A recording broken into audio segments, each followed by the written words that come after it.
مسلم شریف کے اندر اور ترمذی شریف کے اندر یہ حدیث مبارکہ موجود ہے۔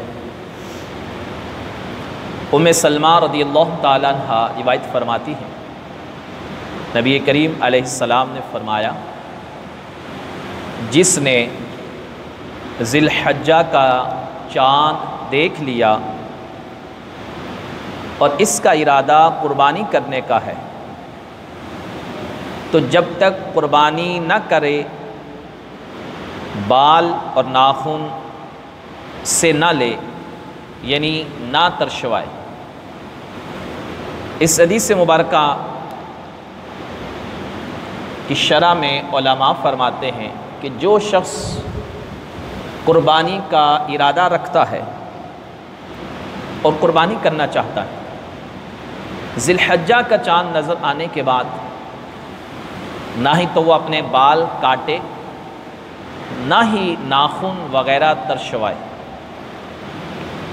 جب تک قربانی نہ کر لے، یعنی جب قربانی کر لے تو پھر اس کے بعد ناخن بال وغیرہ کاٹ سکتا ہے۔ اس میں سر کے بال، مونچھوں کے بال، داڑھی کے بال، زیر ناف بال، بغل وغیرہ کے بال، یہ سارے شامل ہیں۔ اسی طرح ہاتھوں پاؤں کے ناخن نہ کٹوانا،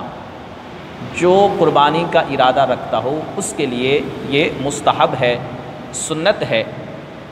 کہ جیسے ہی ذی الحجہ کا چاند آئے اس سے پہلے یہ ساری چیزیں کر لے، اور پھر 10 دن جو ایام قربانی ہیں ان میں یہ کام نہ کرے۔ جب جانور قربانی کا ذبح ہو جائے پھر اس کے بعد وہ یہ عمل کرے کہ ناخن وغیرہ، بال وغیرہ اگر کاٹنے کی حاجت ہے تو کٹوا لے۔ یہ اس شخص کے لیے ہے جو قربانی نہیں کر رہا، اس کے لیے بھی ہے، یعنی جو شخص تو قربانی کا ارادہ رکھتا ہے اس کے لیے بھی یہ ہے، اور جو شخص قربانی نہیں کر سکتا تو اس کے لیے علماء نے لکھا کہ جو قربانی نہیں کر سکتا اگر وہ بھی یہ عمل کرے، یعنی ناخن بال وغیرہ ذی الحجہ کا چاند نظر آنے کے بعد نہ کاٹے،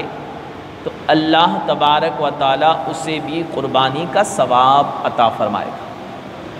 یعنی جو نہیں کر سکتا وہ بھی یہ عمل کرے، اس کے لیے بھی مستحب ہے، تاکہ وہ بھی قربانی کی